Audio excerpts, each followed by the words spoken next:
Hello, my name is Adam Winrich, and this video is about a trick called the shoulder roll. It was created by the Canadian whip cracker Justin Bereczki, and if you like this tutorial, then by all means go and check out his tutorial for the trick. And he also has a great website he put up as a resource for Canadian whip crackers. So I'll put a link to that website down in the description. First, the whip that I'm using for the shoulder roll is a 6-foot whip-a-lay stock whip made by Simon Martin, and this is basically what Justin is also using for a lot of his tricks. So the shoulder roll, this kind of whip really does help because one, you want the long handle, and you also want the weight of the handle, because part of how the trick works is you do a horizontal overhead crack, swing it behind your back, and then it becomes swung vertically, and you get the end of the handle to hit the front of your shoulder, and then once you release it, the momentum carries the whip handle around and you catch it behind your head. And a couple of tricks that you're going to want to master before you try this trick. You're going to want to be a master of the Tasmanian cutback, like so. That just helps develop your flexibility there behind your back. And then you're also going to want to work on another trick called the neck roll, that you just do an overhead crack, bring the handle to your neck, let go, and catch it.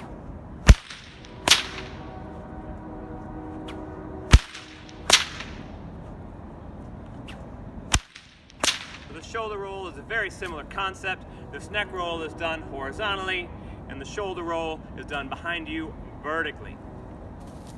Now let me see if I can do a shoulder roll again. Ooh, nope. Yeah, so there's about 3 things I'm going to talk about to try to troubleshoot the shoulder roll. Basically, I'm discussing problems that I had. For instance, I would say right when you saw me miss it right there, I'd say my biggest problem is I didn't have a strong enough swing behind my back. So when you swing it back behind your arm, well, that wasn't the problem. Then when you swing it back behind your back, you want to give it a really good swing to give it enough momentum to get up behind your head, like that. And you did notice what I did there a couple times, and I do a lot when I'm practicing this trick because I'm by no means a master of it yet, is that if you miss the catch, you just take your opposite hand and catch the thong, swing it around, boom, and catch the handle, and it sort of becomes its own move. And that's another move there where the whip just stops on the front of your arm. And I had that happen to me a lot. So as best as I can tell, when this happens, and this was usually my first mistake, it means that I wasn't getting my arm behind my back enough and getting enough of the handle contacting with the front of my shoulder, because it's really, the whip's got to be able to pivot on the handle on the front of your shoulder. If you hit your arm or your shoulder with the thong, there's nothing for it to really use for leverage to spin around, so it'll just get stuck there. Yeah. So that's basically 3 things to think about. 1, make sure you give it a good swing. Make sure you get your hand far enough behind your back. Make sure that you get your handle touching the front of your shoulder.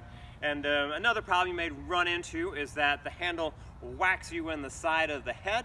And that happened to me a lot. That's why I always try to wear a hat when I practice this. That, I think, happens because my swing, when I go behind my back, isn't vertical enough. If you kind of leave it at the diagonal, then the handle will come around at the diagonal and whack you in the head. Ow. Whack.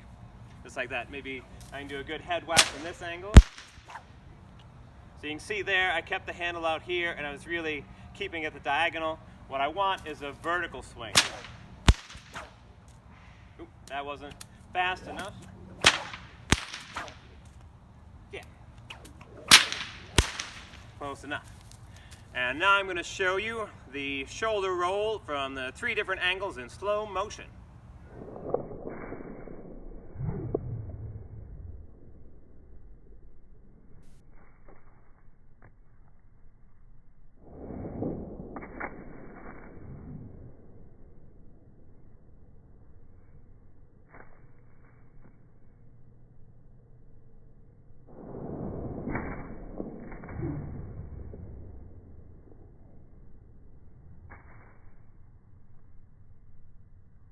So I'm well aware that not a lot of people have Simon Martin whip-a-lace whips. Simon's wait time is like 2 years right now. A much more common whip that a lot of people have are performance hybrid whips. So I'm going to give this trick a try with a performance hybrid whip, and hopefully my failures make all of you out there feel better about how difficult this trick is.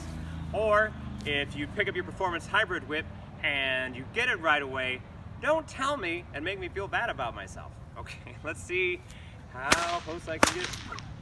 Ooh, hey, I got it. It's kind of hit me in the back of the head. Ooh, totally missed it. Do the grab the thong savey thing. Nope. Save it. Close enough.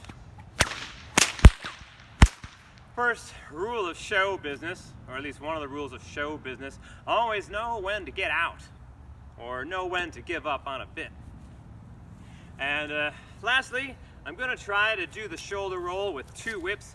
Now usually I just do it a lot in my left hand because I have a lot better flexibility in my left arm than my right arm. But Justin learned to do this with 2 whips. So what you do is you do the Queensland crossover, and then whichever whip is leading, that's the one that you'll swing back behind your back and then go for the shoulder roll. So let's see if I can get each side at least once. There's 1. And not 2. Well, try that again. Nope. Close enough. And close enough. That was better.